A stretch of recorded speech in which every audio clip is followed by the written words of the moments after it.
మా లాల్గడి మలక్పేట్లో ప్రచారంలో భాగంగా మా కౌన్సిలర్లు మా మాజీ సర్పంచ్ శ్రీనివాసరెడ్డి ఇప్పుడున్న క్యాండిడేట్ ఇక్కడ మున్సిపల్ ఎలక్షన్ల కౌన్సిలర్గా నిలబడుతున్నాడు. వాళ్ళ ఇంట్లో మా కౌన్సిలర్లతోటి మేము రివ్యూ చేసుకుందామని కూర్చున్నాం 12 గంటలకు.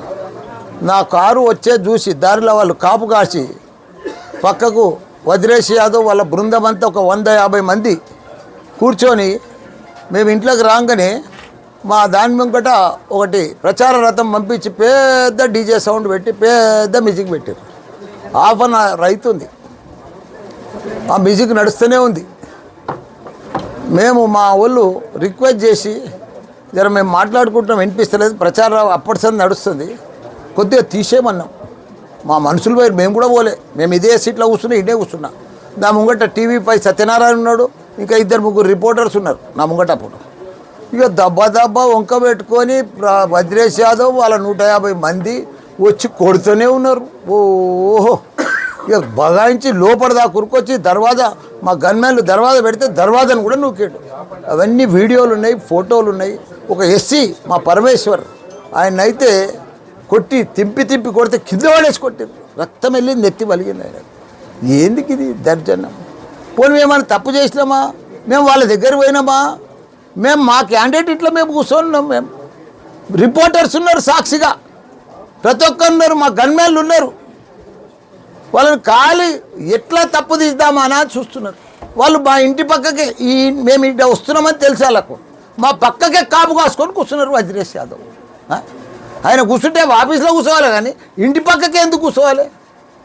అంత అర్జెంటుగా 100-150 మందితో వచ్చి ఇట్లా మేము మా మర్రి రాజశేఖర రెడ్డి ఇక్కడ ఉన్నాడని, ఎమ్మెల్యే నేనున్నా అని దాడికి ప్రయత్నం చేశారు. వాళ్ళు ఏంది ఇది? ఇంత కాంగ్రెస్ ఇంత అరాచకమా? వజ్రేష్ యాదవ్ ఏంది అది? ఒక ఎస్సీ క్యాండిడేట్ కొట్టిండాడు.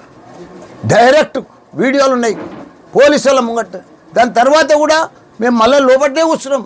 పోలీసు వచ్చింది, ఏసీపీ వచ్చిండు, సిఐ వచ్చిండు, వాళ్ళ ముంగట్టేనా ఇంకా మళ్ళా డీజే తెచ్చి మళ్ళీ పాటలు పెట్టుకుంటా తిడుతుర్రు, కోడిగుడ్లతో కొడుతుర్రు. ఏసీపీ సాక్షిగా, సిఐ సాక్షిగా. ఏంది అట్లా? కంట్రోలే చేస్తలేరు వాళ్ళు. కాంగ్రెస్ కార్యకర్తలు అయిపోయారు పోలీసు వాళ్ళు. మాకు విచిత్రం అనిపించింది. నేను ఫస్ట్ టైం చూసిన ఇట్లా ఇంత దౌర్జన్యం, ఇంత ఇది నేను ఫస్ట్ టైం చూస్తున్నాను నా జీవితంలో. ఇంత అరాచకం. కారు అద్దాల వల్ల కొట్టి అన్నీ వాళ్ళు చూసిరు, అన్నీ అంతా టీవీలలో వస్తూనే ఉంది, అంతా చూస్తూనే ఉన్నారు. ఇప్పుడు పోలీసుల ప్రీ ప్లాన్తో పక్కకి ఇంటి పక్కకి ఎట్లుంటాడు వజ్రేష్ యాదవ్? గమ్మత్తున్నది. నేను ఇక్కడికి వస్తున్నా తెలుసు వాళ్ళకు. మా అల్లుడు అర్ధగంట ముందు వచ్చిండు నాకంటే, నేను అర్ధగంట తర్వాత వచ్చిన. అక్కడ మూర్చిద్దలపల్లి ప్రచారం చేసుకొని ఇక్కడికి వచ్చిన. లేకపోతే ఎందుకు వస్తారు చెప్పు? ఆ మ్యూజిక్ బండి ఎందుకు పంపిస్తారు? అర్ధగంట ముందు, అర్ధగంట సేపు బజాయించిపించారు మా ఇంటి ముంగట్నే. అవసరమా అది? మేము మా ఇంట్లోకి వెళ్ళి వచ్చినాము. నేను బయటికి వెళ్ళి వాళ్ళని ఏమన్నా అంటే, వాళ్ళని ఏమన్నా దూషిస్తే, కాంగ్రెస్ పేరు ఎత్తే, ఏమన్నా దాడి చేస్తే అది పర్ఫెక్ట్ ఉంటుంది. ఏమీ లేదు. నా ముంగట 3 రిపోర్టర్లు ఉన్నారు. టీవీ5 సత్యనారాయణ నన్ను నా ముంగట్టి, ఇంకో 2 రిపోర్టర్లు వాళ్ళ పేరు వస్తుంది కానీ నాకు ఆంధ్రప్రభ రిపోర్టర్లు ఉన్నారు. వాళ్ళని ఎట్లా నడుస్తుంది అని అడుగుతున్నా, డిస్కషన్ చేస్తున్నా. ఇంత అన్యాయమా? ఇప్పుడు కంప్లైంట్ రాసినామా ఎస్సీది, కంప్లైంట్ పోలీస్ స్టేషన్ పోయి కంప్లైంట్ ఇస్తాం. ఎవరు ఇక దాడి చేసేది? వీడియోలు ఉన్నాయి కదా. నేను బయటికి వెళ్ళలే, రూమ్లోకి వెళ్ళి ఎట్లా దాడి చేసిండే? ఇప్పుడు నేను దర్వాజా తీసుకొని బయటికి వెళ్ళలే, మా గన్మెన్లు నాడు వాళ్ళు నన్నే దర్వాజా దాకొచ్చి దర్వాజా కొట్టి ఇట్లా గుద్దిడు, ఇరగొడదామని ప్రయత్నం చేశాడు. నేనైతే బయటికి పోలే కదా. వీడియోలు కూడా మిగతానే ఉన్నాయి కదా కొన్ని. కావాలని ఓడిపోతారని భయం పుట్టుకుంది మల్లారెడ్డితోటి. ఘోరంగా ఓడిపోతున్నామని భయం పుట్టుకొని ఏదన్నా అరాచకం సృష్టించాలి, ఏదన్నా దౌర్జన్యం చెయ్యాలి. ఎంతగానో దౌర్జన్యం చేస్తాం. వీడికెళ్ళి 2 ఏళ్ళ సైతం ప్రజలంతా ఎండిపోతున్నారు, నీళ్లు లేవు, కరెంటు లేదు, బాధలతో. వీళ్ళ దౌర్జన్యం ఎందుకు?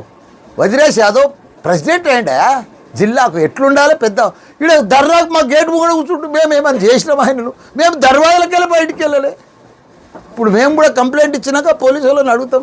ఎస్సీని కొట్టిండు.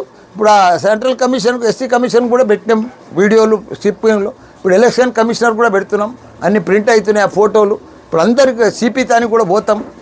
ఏంది ఇది ఇంత అరాచకం? మేము ఎట్లా ప్రచారం చేయాలి? ఎట్లా మాకు సేఫ్టీ లేదు. మాకు గత 3 రోజులుగా వజ్రేష్ యాదవ్ నోరు జారుతా ఉన్నాడు మీ పార్టీ పైన మీ పైన, దాన్ని మీరేమంటారు? ఇక జారుతున్నాడు కాదు, మాకు కూడా భయమైంది. నేను కూడా మీటింగ్లలో చెప్పిన, వాళ్ళు పెద్ద పెద్ద వాళ్ళు వస్తున్నారు, 100 కార్లలో వస్తున్నారు, యాడ కొడితేటట్టున్నారని నాకు భయం అవుతుందని కూడా చెప్పిన నేను 2-3 స్పీచ్లలో కూడా నిన్న మొన్న. వాళ్ళ వాతావరణం చూస్తే యాడ తప్పు తీస్తాం, యాడ కొడతాం, ఎట్లా కొట్లాడే తీస్తాం, మల్లారెడ్డి మీద దాడి చేయాలి, అది వాళ్ళ ప్లాన్. ఎన్నికల టార్గెట్ కాదు, మల్లారెడ్డి టార్గెట్ అంటారు మీరు. అవును, ఇప్పుడు కూర్చున్నారు కదా మల్లారెడ్డి డౌన్ ఉద్యమం ఎందుకు డౌన్ నేను బయటకు వచ్చినా వాళ్ళని ఏమైనా మాట్లాడినా, ఇంకా సుధీర్ రెడ్డి వాళ్ళందరూ వచ్చి ఎట్లా మళ్ళీ కోడిగుడ్లతో కొట్టిరా ఏసీపీ మూట. అప్పుడు మీడియా కూడా వచ్చారు, మీడియా. నాకు అదే విచిత్రం అనిపిస్తుంది. ఇది ఎట్లా ప్రజా సామ్రాజ్యము, ఎట్లా ఇది ఇంత అరాచకమా? ఇప్పుడు మల్లారెడ్డి సంగతి మీకు ఎరక, ఇవ్వతాడు కొట్లాడతాడా, దండం పెట్టి పక్కకి వెళ్ళిపోతాను నేను. నాకు కొట్లాడనే రాదు, నేను ఒక్కటే కార్లో నేను ఒక్కనే తిరుగుతాను నేను, మా గన్మెన్లను పెట్టుకొని. 17 సంవత్సరాల చూద్దాం అట్లా వాళ్ళ అరాచకమయ్యా. 75 ఏళ్ల వయసున్న ఎమ్మెల్యే మీద చూద్దాం, ఇప్పుడు కంప్లైంట్ ఇస్తున్నాం, రాస్తున్నాం, అన్ని ఫోటోలు కలర్ జిరాక్స్లు వస్తున్నాయి. ఒక 2 నిమిషాలు ఆడికెళ్ళి పోలీస్ స్టేషన్ పోతాం, మేమే దండం పెడతాం, ఆ వదిలేసి రాసిన వాడే చేయమని చెప్తాం, అంతే మా కంప్లైంట్. నెక్స్ట్ ఏమైనా కార్యాచరణ తీసుకునే ఛాన్స్ ఉంది? ఈ కారు పోలీసే కదా చేయాలి, మన చేతిలో ఏముంది చెప్పు, ఏదైనా పోలీసే కదా. మేము చట్టం ప్రకారం పోతాం, రూల్స్ ప్రకారం పోతాం, మేము ఇచ్చే కంప్లైంట్ అందరికి ఇస్తాం. ఇక మా పని చట్టం, తన పని వాళ్ళు చేసుకుంటూ పోతారు, ఇక వాళ్ళ ఇష్టం. బస్ మేము ప్రూఫ్ విట్నెస్లతో పోతున్నాం బస్.